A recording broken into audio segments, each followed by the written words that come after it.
गुरुजी प्रदीप मिश्रा जी हमेशा हम सभी के जीवन को समृद्ध और शिव भक्ति की ओर हमारे मार्ग को प्रशस्त करने का कार्य करते हैं।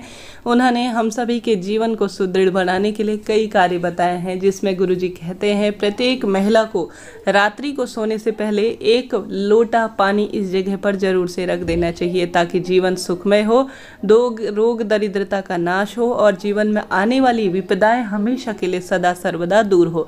आजकल होता क्या है, भागी के समय में हम कहीं ना कहीं कुछ ना कुछ अपने दायित्वों का निर्वाह करने के लिए कुछ गलतियां कर देते हैं, जिसका खामियाजा कह लीजिए या कुछ ना कुछ जो है परिणाम किसी न किसी स्वरूप से ग्रह दशाओं पर पड़ता है, हमारे जीवन पर पड़ता है।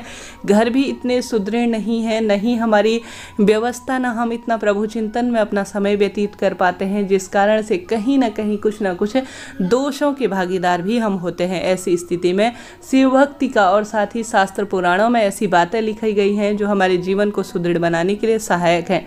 उसमें से हम सभी जानते हैं जल ऐसी चीज़ है जो कि अपने आप में विशेष है। पानी जो है सभी को बैलेंस करने का कार्य करता है, ऐसी मान्यता है। घर में कभी भी वास्तु दोष हो, पितृदोष हो या किसी भी तरह से आप परेशान रहते हैं तो हमेशा पहला स्थान, 2 स्थान ऐसे बताऊंगी जो आपके जीवन में बहुत सारा सुख आपको प्रदान करेंगे। पहला स्थान है रसोई घर। रसोई घर में किस विधि से रखना है, सोने से पहले आप सभी जहाँ पर भी पानी रखते हैं वहाँ पर एक छोटा सा लोटे में आपको पानी भरना है।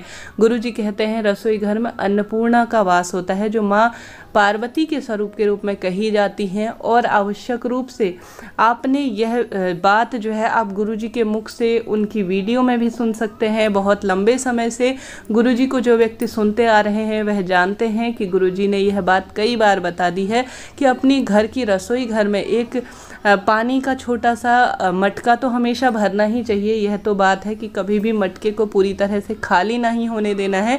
हाँ, जिस दिन आप साफ़ कर रहे हैं उस दिन की बात अलग है। साथ ही आपको रसोई घर में 1 लोटा जल सोने से पहले पूरी रसोई को साफ कर रसोई ही ऐसा स्थान बताया जाता है जहाँ हमारे पितृ आते हैं और 33 कोटि देवी देवता भी गुरुजी कहते हैं एक क्षण के लिए हमारी रसोई घर में आते हैं।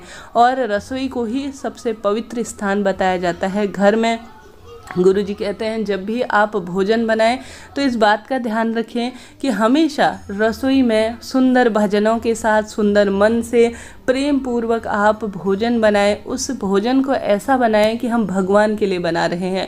फिर देखिए, कहा जाता है ना, जिस तरह से खाए अन्न वैसा हो जाए मन। तो आप जैसे भाव से भोजन बनाएंगे उसी भाव से शरीर के अंदर जाएगा। गुस्से में, चिड़चिड़ में और क्रोध की भावना से अगर कोई ग्रह लक्ष्मी आप स्वयं अन्नपूर्णा के रूप में घर घर में वास करती हैं, उसी स्वरूप में अगर भोजन बनाएंगी, खाने वाला व्यक्ति उसे उसी तरह से शरीर में लगेगा। तो ऐसे में जब भी भोजन बनाए, सुंदर भाव से भगवान का भजन करते हुए प्रसाद बना रही हैं, इस भाव से बनाए। फिर देखिए, परिवार में कभी दुख बीमारी आएगी ही नहीं। हम बात कर रहे थे 1 लोटे जल की। हमेशा रात्रि को सोने से पहले एक जैसा भी आपके पास बर्तन हो, भले ही छोटी सी बाल्टी हो, लोटा हो, कुछ भी हो, उसमें अलग से एक जल आपको भरना है। उसके ऊपर ढक्कन रखना है और एक संभव हो तो चावल रख दीजिए। चावल नहीं रख सकते तो कोई दिक्कत की बात नहीं है, यह पितृदोष इत्यादि को दूर करने में सहायक है। चावल नहीं रख सकते, गुरुजी का बताया हुआ कार्य ही मैं आपको बता रही हूँ, तो उनके द्वारा यह जानकारी दी गई है।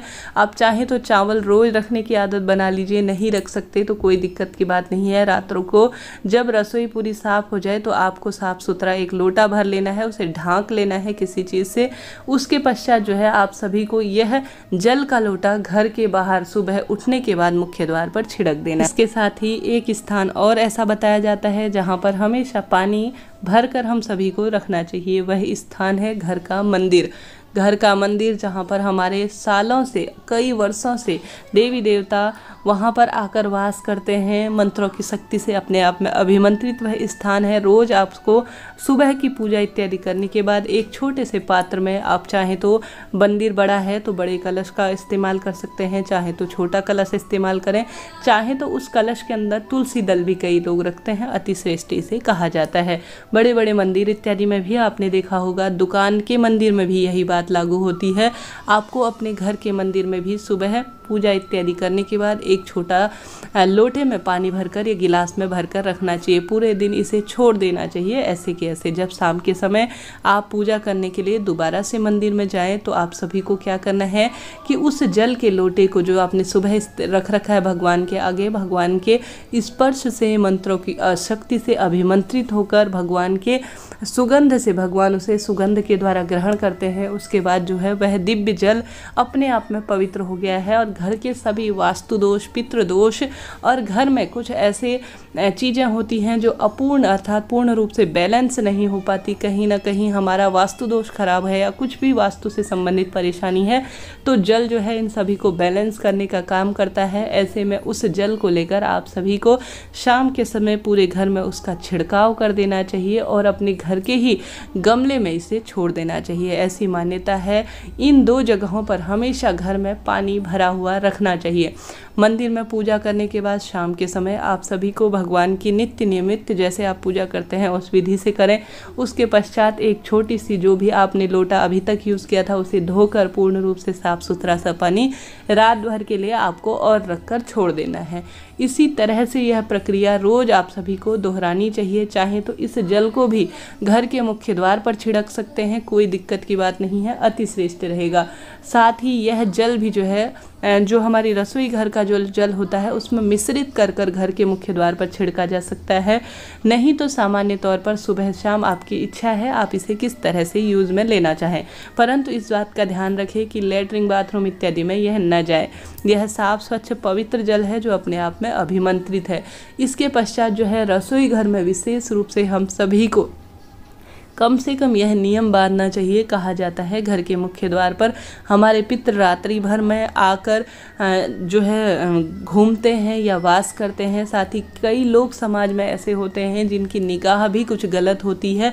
आपकी प्रगति से हाईटोक इत्यादि का डर है, कहीं ना कहीं माने ना माने, परंतु समाज में हम और आप जैसे सीधे लोग बहुत कम होकर आजकल दुष्ट प्रवृत्ति के ज़्यादा हो गए हैं। तो ऐसी स्थिति में प्रत्येक महिला को सुबह के समय घर के मुख्य द्वार पर जरूर से छिड़काव करना ही चाहिए। इससे जो है कई लाभ अप्रत्यक्ष और प्रत्यक्ष रूप से बताए गए हैं। आवश्यक रूप से पुरुष जन जो है बाहर अपनी दिनचर्या में बिजी होते हैं, धन अर्जन में लगे रहते हैं, परंतु प्रत्येक महिला को तो परंपरा आज ही नहीं सालों से चली आ रही है। घर पर देहली पूजन का विधान, देहली में दीपक लगाना और लीपना कई सालों से चला आ रहा था, परंतु अब लीपना इत्यादि तो पक्के घर हो गए हैं। कई गाँवों में अब भी यह परंपरा है, परंतु आप सभी कम से कम शाम को घर के मुख्य द्वार पर एक दीपक लगाएं। घर के मुख्य द्वार पर तुलसी को जरूर से रखना चाहिए। ऐसी मान्यता है कि काल भी उस घर में प्रवेश नहीं करते जिस घर पर मुख्य द्वार पर जलता हुआ दीपक और माँ तुलसी होती है। और घर के द्वार पर हमेशा जल का छिड़काव किया जाता है और घर के मंदिर में हमेशा भगवान को जो भी भक्ता है जो भी भोजन के रूप में बनता है उसका प्रथम हिस्सा गौ माता के लिए निकाल कर और भगवान को भोग लगाकर ग्रहण किया जाता है। कहा जाता है किसी विशेष उपाय, पूजा, आराधना न हो पाने की स्थिति में यह सरल सा कार्य नियम के अनुसार कर लिया जाए तो उस घर की प्रगति होने से कोई नहीं रोक सकता। घर की रसोई में तो माँ अन्नपूर्णा की फोटो लगाना भी काफ़ी शुभ माना जाता है, जो कि सदा सर्वदा आपने देखा होगा कई घरों में भले ही कम पैसा आता है परंतु पूर्ण रूप से वह पैसा सही स्थान पर खर्च होता है, दवाई दुर्घटना में खर्च नहीं होता। उस पैसे का सदुपयोग होते हुए हम सभी अपने जीवन का, उनके घरों का दायित्व का पूर्ण रूप से निर्वाह होता है। परंतु कई घरों में चारों दिशाओं से पैसा आता है परंतु हाय तौबा लगी रहती है। कई कमाने वाले हैं फिर भी पूरा नहीं होता, दुख बीमारी में पैसा खर्च होता है। तो कहीं ना कहीं छोटे छोटे से नियम हैं जिन्हें आधुनिकता के दौर में हम भूल रहे हैं। तो आप सभी इस नियम को बांध लीजिए, आज से ही यह नियम बांध लीजिए कि घर पर इन 2 जो जगहों पर आपको जल का लोटा रखना है और उसका सही उपयोग करना है। जीवन सुदृढ़ होगा, धन संपदा में वृद्धि होगी, किसी न किसी तरह से दुख बीमारी में पीड़ित हैं और घर का वास्तु दोष, पितृदोष इत्यादि, काल सर्प दोष इत्यादि परेशान करता है तो सबसे आपको मुक्ति मिलेगी। मन शांत रहेगा, पॉजिटिव एनर्जी से घर परिवार भर जाएगा। उपयोगी वीडियो रहा हो तो कृपया लाइक करें, शेयर करें, सब्सक्राइब करें। कुछ भी जानना समझना हो कमेंट्स के माध्यम से पूछिएगा। आपका अपना चैनल है श्री शिवाय नमस्तुभ्यम।